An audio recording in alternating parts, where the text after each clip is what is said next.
ini pengalaman gue ya, dan gue lumayan kenal banyak orang yang di industri ini juga, yang besar-besar, dan itu sebenarnya kan banyak yang nggak tahu itu sebenarnya bisnis yang tidak terlalu menguntungkan kan sebenarnya. Karena satu, lu nggak bisa kontrol stoknya, lu nggak bisa kontrol pricingan itu sepatunya orang, lu mesti ada beban autentikasi, lu mesti ada shipping dan segala macem, logistiknya berat. Dengan margin cuma 10-30%. Ya betul, tepat sekali, gak ada beda ya. Tapi salah satunya jadi gede di Cake Avenue. Iya. Ini menarik nih, tadi riset karena data.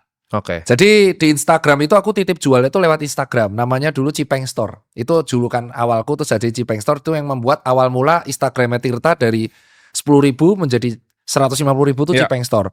Alasannya simple, karena aku punya industri cuci sepatu. Aku tuh saat itu kan belum ada AI semasif ini, belum ada sumber data. Aku juga belum tahu cara analis data, belum bisa connect engineer. Aku hanya pakai cara bodon. Kalau sepatu yang paling sering dititip jual, itu adalah sepatu yang paling sering demand-nya paling tinggi. Oke. Relate ya. Jadi aku gak peduli tuh, karena cost-nya kan cuma markup 100.000, sehari paling laku 10, itu cukup bisa buat bayar pulsa atau gaji admin. Tapi kita tahu, misalkan di bulan Oktober yang titip jual tertinggi fans autentik saat itu. Berarti aku akan buat konten YouTube fans autentik, dan aku akan ngebuat promo cuci sepatu khusus fans.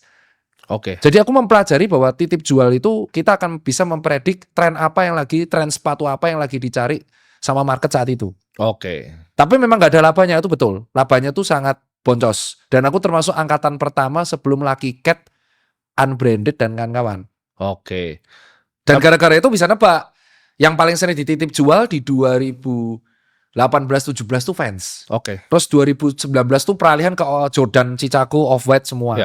Sampai akhirnya aku udah tutup karena sudah gak ada waktu. Sekarang datanya kan aku sudah punya CTO kan yang bisa mengolah. Ya dari situ kita bisa mempredik, oh ternyata hari ini yang demand tertinggi sepatu lari, maka kita akan membuat movement lari, that's it. Menarik. Jadi itu memang awalnya sepatu berarti karena kecintaan kan. Ya, tapi kalau sekarang gua tanya, bisnis Dokter Tirta ini ada apa aja, Dok?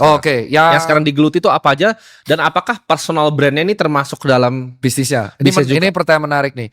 SPT ku tuh tinggi tuh, sempel. Aduh, ya penyetor pajak. Bukannya bagus SPT tinggi? Betul, penyetor tertinggi ya kan, penyetor termasuk tinggi, jadi seneng lah. Bisnis utamaku yang gak semua orang tahu aku adalah, aku tuh konsultan beberapa perusahaan. Itu yang pertama ya. Jadi aku menjual intelektual yang aku punya itu untuk konsultan beberapa perusahaan di bidang fashion dan FMCGs. Jadi kayak manajemen consulting lah. Iya, strategis lah. Itu yang pertama, dan itu memang ya karena bayarannya hour ya, dan itu karena pemberi, ya itu alasan kenapa pajaknya jadi progresif gede banget. Jadi yang pertama adalah aku konsultan